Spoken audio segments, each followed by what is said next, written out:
राधे राधे दोस्तों, आज हम करेंगे श्रीमद् भगवद गीता 11वें अध्याय का महात्म्य। एक बार श्री नारायण जी बोले, हे लक्ष्मी, अब 11वें अध्याय का महात्म्य सुनो।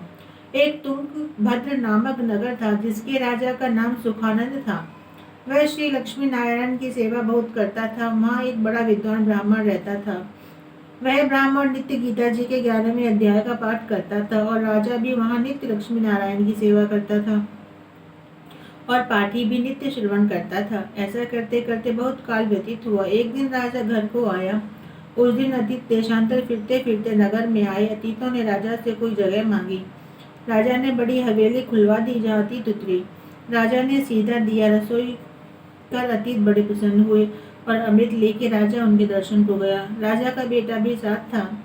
कई भृत्य साथ थे। राजा उस हवेली में आया और जो महंत था उसके साथ बातचीत करने लगा और राजा का पुत्र खेलने लगा। वहाँ एक प्रेत रहता था। उस प्रेत ने राजा के पुत्र को मारा।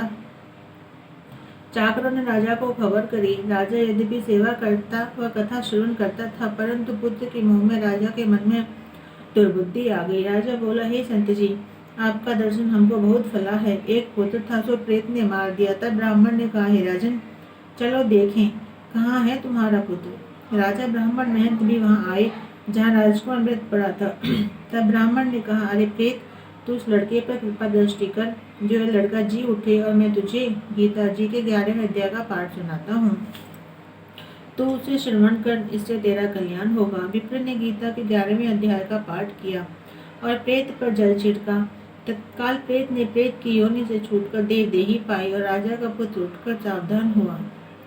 प्रेत श्याम सुंदर चतुर्भुज रूप होकर खड़ा हो गया। स्वर्ग से विमान आया, उसमें बैठकर वह वैकुंठ को चला गया।